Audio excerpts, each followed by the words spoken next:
1차원 배열에 이어서 우리 2차원 배열 한번 보도록 하겠습니다. 자, 제일 먼저 그 형식이 가장 중요하죠. 자, 그래서 형식을 보게 되면 이렇게 사용을 합니다. 그러니까 똑같죠. 이것이 몇 개 있느냐에 따라서 뭐 2차원 배열이 되고, 그 다음에 1차원 배열이 되는 것입니다. 자, 이와 같이 하게 되면은, 아하, n-array라는 이와 같은 변수는 이같이 행과 열을 다룰 수 있는 같은 변수가 되는, 행과 열을 참조할 수 있는 같은 변수가 되는 것이죠. 그래서 이와 같은 선언은 1차원 배열과 똑같이 참조용 배열 변수가 됩니다. 즉, 행과 열을 가지는 같은 객체에 접근할 수 있는 같은 참조형 변수가 되는 것이죠. 자, 이것을 이제 조금 더 업그레이드 해줄 수 있는 방법, 바로 U라는 것을 이용을 해 줍니다. 그래서 2차원 배열이라는 것은 행과 열이라는 개념이 있기 때문에 그 어떤 행과 열에 대한 그 어떤 값을 우리가 지정을 해줘야만 하겠죠. 그래서 U를 통해서 똑같이 해줍니다.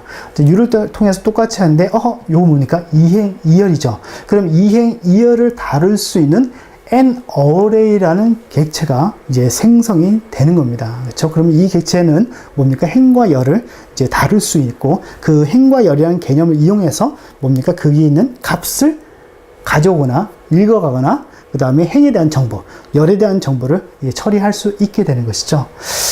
자, 그 다음에 여기도 보게 되면, 요거 뭡니까? U에서 U에서 데이터형에서 행열해서 한 방에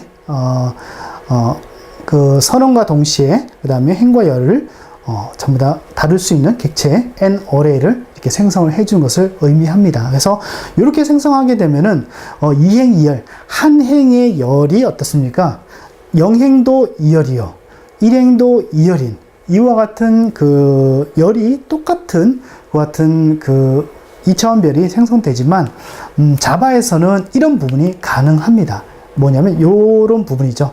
바로 뭐냐면 행을 우리가 고정화 시켜주고 그 각각의 행에 따라서 열의 개수를 다르게 해줄 수가 있습니다. 그렇죠? 그래서 이런 부분들 굉장히 좀 편리한데요. 우리가 C하고 C++에서는 이런 부분을 할 때 조금 어려웠었죠. 왜 어려웠습니까? 그냥 포인터도 아니고 바로 이중 포인터를 이용해서 그와 같은 부분들을 우리가 해줬습니다. 인위적으로 해줬었죠. 그 다음에 이중 포인터 같은 경우는 잘못 실수하면은 또 뭡니까? 메모리를 엉뚱하게 날리는 경우도 발생할 수 있죠. 자, 그런데 자바에서는 이런 부분들이 좀 더 명확하게 할 수 있도록 이렇게 되어 있습니다. 그래서 자, 일단은 n-array에서 U에서 3에서 이렇게 하게 되면 n-array가 일단 3행을 다룰 수 있는 객체가 됩니다. 그 다음에 U를 통해서 하게 되면 각각 행마다, 그렇죠? 각각의 행마다 행 객체마다 뭡니까? 2개의, 그렇죠? 3개의 5개의 변수를 저장할 수 있는 그런 능력들이 이제 그런 그 부분이 이제 생성이 되는 것이겠죠. 그래서 이런 식으로 이렇게 다루게 됩니다. 자, 그럼 요거 보세요. 요거 자체로 봤을 때는 뭔가 행에 대한 객체를 생성했기 때문에 이 객체 이름 자체만으로는 무엇을 다룰 수 있겠습니까? 당연히 행에 대한 정보를 다룰 수가 있을 겁니다. 자, 그 다음에 각각 행에 대한 객체에 대해서 열을 다룰 수 있는 능력을 하나씩 다 부여를 했죠. 부여를 했기 때문에 요 이름 자체만으로는 무엇을 다룰 수 있습니까? 바로 열에 대한 개념을, 정보를 다룰 수 있게 되는 겁니다. 그래서 이렇게 되어지죠. 자, 이렇게 해서 우리가 만들어진 소스 한번 보겠습니다. 자, 소스를 보면은 소스를 보면 이렇게 한번 볼 수 있겠네요. n-array 1 이렇게 돼 있죠. 돼 있고 n-array 돼 있고 new int 3 3 됐습니다. 1차원 배열이고 2차원 배열이고 그 다음에 업그레이드 해서 2차원 배열을 다룰 수 있는 그 다음에 객체 중에서 요거는 뭡니까? 행을 다룰 수 있는 객체를 생성한 것이죠. 그 다음에 각각의 배열에 대해서, 객체에 대해서 뭡니까? 열을 다룰 수 있도록 메모리를 생성하는 그 같은 그 부분이 바로 이런 것이겠죠. 자, 이렇게 되고요. 그 다음에 요거 한번 보세요. 자, 요거 한번 보세요. 자, 요거 같은 경우는 어떻게 되겠습니까? n 어레이,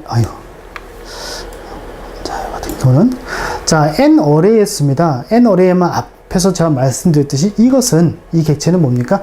행에 대한 그 같은 그 내용을 다룰 수 있도록 되어지죠. 그래서 행에 대한 부분들을 다루기 때문에, n length.len 하게 되면 뭡니까? 아까 지금 이게 3개의 행을 정보를 가지기 때문에 그 3개 3이라는 그 같은 값을 갖습니다.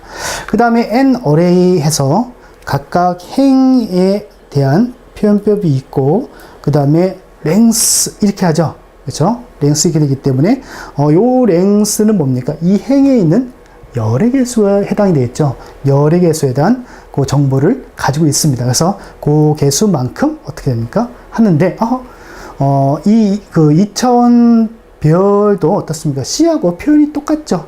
예, 똑같습니다. 그래서 이렇게 우리가 값을 넣어줄 수 있고, 또는 반대로 하면 어떻게 됐습니까? 이것을 예를 들어서 NVAR, 예를 들어서 N array, 그 다음에 I, 예를 들어서 J 하게 되면 여기 있는 값을 어떻습니까? 이 변수로 읽어올 수 있겠죠. 예, 그런 해주는 부분이 바로 이것입니다. 그렇죠? 그래서 어느 순간에는 우리가 일반적으로 썼던 일반 변수와 같이 쓰고, 또 어느 틈에는 어떻습니까? 객체로서의 역할을 해준 것이 바로 배열이죠. 그래서 이렇게 되어집니다. 자, 그래서 여기에 대한 소스도 우리가 한번 살펴봤고요. 자, 그 다음에 이제 초기화 부분입니다. 그렇죠? 그래서 일단 생성까지는 우리가 전부 다 봤었고요. 자, 초기화 부분은 일단은 기본적인 초기화는 똑같습니다. 그래서 요거는 이제 한 방에, 그렇죠? 그 다음에 선언하는 이런 스타일이고, 그 다음에 각각에 대해서 1, 2, 3, 4 해서 이런 값들을 이렇게 넣어줬습니다. 그래서 요거는 우리가 알고 있는 C 언어하고 이제 동일하죠. 단지 뭐냐면 요 표현법만 다를 뿐이고, 그 다음에 요거 부분 다를 뿐이고, 그 다음에 요 부분은 똑같습니다. 그렇죠? 그 다음에 요것이 조금 이제 특이한 부분에 해당이 됩니다. 그래서 보면은 n array 1돼 있고 2돼 있습니다. 자, n array 1돼 있는데 요건 뭐예요? 요거 자체, 요 뒤를 생각하지 말고 요것만 본다면은 그냥 참조형 배열 변수죠. 그렇죠? 참조형 배열 변수인데 뒤에 값하고 행을, 그렇죠? 행과 열이 값에 의해서 결정이 되어 버렸네요. 그래서 자바에서는 이렇게 표현을 쓰게 되면은 어떻게 합니까? 이것에 대해서 메모리를 할당하고, 그 다음에 이와 같은 값들을 착착착 넣어주는 역할까지 해준 것이 바로 자바가 됩니다. 자, 그 다음에 요 부분, 그렇죠? 요 부분이 이제, 요 부분은 우리가 앞에서 했던 부분하고 크게 차이가 없으니까, 그렇게 될 수 있겠구나, 라고 생각할 수 있는데, 요 부분이 굉장히 특이하죠. 그렇죠? 이렇게 해주고, 그 다음에 뭡니까? 값을, 이거는 2개. 이건 4개 이렇게 되어 있잖아요. 그렇죠? 값을 다르게 넣었죠. 값을 다르게 넣더라도, 이건 뭡니까? 일단은 2행이 만들어지고, 그 다음에 2열. 이거는 4개 열을 가지는 그 같은 배열의 기능을 가진 객체가 바로 n array 2라는 객체가 딱 이렇게 생성이 되는 것이겠죠. 그래서 그런 부분들이 가능한 것이 바로 자바입니다. 만약에 이런 부분은 C++에서는 어렵죠. 그렇죠? 거의 이 선언과 동시에 뭔가를 하는 것은 불가능에 해당이 되죠. 하지만 자바에서는 이런 부분들이 잘 되어 있고, 앞에서 했던 이런 부분들은 그런 어떤 이중 포인터를 사용해야 될 그 같은 부분들을 좀 쉽게 이렇게 할 수 있도록 그렇게 해 놓았죠. 그래서 굉장히 유용하다고 우리가 볼 수가 있습니다. 그 실수를 적게 할 수 있죠. 자, 그래서 이 부분도 한번 소스를 한번 볼까요? 예, 소스를 보면은 이렇습니다. 그래서 검증하는 코드를 작성해 보는 거죠. 자, 그래서 지금은 1, 2, 3, 4, 5 이렇게 해서 2개, 3개를 넣었죠. 그래서 보면은 n length, 그렇죠? n length는 뭐겠습니까? 행에 대한 정보.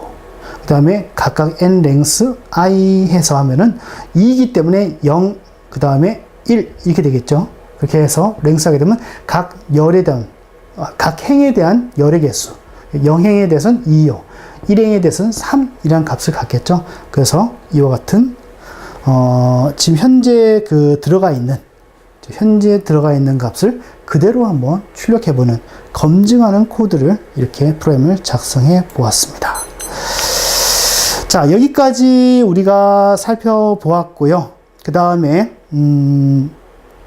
과제를 하기 전에 뭐 좀 잠시 좀 설명을 드리면은, 지금 우리가 이제까지 해왔던 내용들은 언어적인 문법에서 뭐 데이터니 연산자니 뭐 선택문이 반복문이니 뭐 이런 것들을 쭉 해왔고요. 그 다음에 이 배열이란 부분은 그 중간에 있는 것이죠. 그래서 개념적인 문법이라 하면은 이제 객체에 관련된 사항들이 이제 개념적인 문법이라 볼 수가 있습니다. 그래서 이제 5강 이후부터 나오는 내용들이 이제 이들 객체에 대한 내용이고, 객체의 사용 방법에 대해서 쭉 배울 거고, 그 다음에 객체와 객체를 어떻게 관계를 줄 것인가, 이런 부분들을 쭉 살펴볼 것입니다. 그래서 여러분들 객체를 너무 어렵게 생각하지 마시고, 객체는 어떤 특별한 기능이 있는 그 같은 스트럭처이다. 그렇죠? 또는 그 C어는 스트럭처 정도로 생각하시면 되고, C++ 하시는 학생들은 클래스 개념 아시니까 뭐 크게 크게 혼동이 되지는 않을 겁니다. 단지 그 안에 그런 안에 멤버 변수하고 함수가 있다, 존재한다. 그래서 우리는 그 함수와 멤버 변수를 이용해서 앞으로 프로그램을 작성하게 될 것이다 라는 것까지 우리가 기억을 하시면 됩니다. 그 와중에 있는 것이 바로 배열이고, 그 다음에 우리가 C에서 이제 참조형이라든가 이런 것들은 거의 대부분 포인터, 메모리 주소를 이용해서 많이 했었죠. 그래서 이런 것 연산자를 이용했었지만, 이제 자바에서는 점만으로 이제 그것이 통일되었다는 거 우리가 알 수 있고, 그 다음에 요거 한 가지 더. 지금 우리가 쭉 봤지만 소스 코드를 배열에 대한 소스 코드를 쭉 봤지만 뭐가 없습니까? 메모리를 해제한 부분이 없었죠. 그래서 이제까지는 C++에서는 U를 이용해서 메모리 생성했으면 딜리트를 통해서 분명히 해제를 해줘야만 합니다. 근데 뭡니까? 이 딜리트 부분이 전혀 없었죠. 자바에서는 이런 것들을 담당하는 가비지 컬렉터라는 그런 프로그램이 있어서 자동적으로 메모리 해제를 해주기 때문에 메모리에 관련된 이제 누수가 없다라는 것을 우리가 개요에서 제가 설명을 드렸습니다. 그래서 C++라든가 C 프로그래머에서 가장 이제 고질적으로 가장 신경을 많이 쓰는 부분이 이제 그 메모리에 생성한 그 메모리를 해제하는 부분, 이런 부분이 많이 발생하고, 그 다음에 그런 부분이 잘못되면 프로그램이 다운되는 경우가 많이 발생하죠. 그래서 그런 부분들이 자바에서는 다 해결이 되었기 때문에 어떻게 보면은 상당히 좀 간편하다고 볼 수도 있고, 또 그와 같은 부분을 우리가 임의적으로 해주고 싶은데 또 뭐 그런 부분에 제한이 있다는 거, 그런 것을 본다고 하면 조금 그럴 수도 있고요. 아무튼 무지하게 편리해진 것 같습니다. 자, 그래서 이런 부분들이 이제 자바 프로그램의 매력이라고 볼 수가 있고요. 지금 이제 과제로서 앞에서 늘 얘기했듯이 지금까지 해온 것들은 언어적인 문법입니다. 하기 때문에 이런 문법에 대해서는 간단하게 여러분들이 프로그램을 작성해 보셔야만 하고, 그 다음에 실전 프로그램 이런 것들은 우리가 안드로이드 앱을 우리가 만들면서 실제적으로 이제 구현을 하면 됩니다. 그래서 거기서 우리가 구현하면 되기 때문에 지금부터 뭐 거대한 프로젝트를 해서 할 필요가 없습니다. 그래서 간단한 검증 코드 정도 여러분들 생각하시면 됩니다. 자, 그 다음에 유튜브 구독해 주신 거 잊지 않았으면 좋겠고요.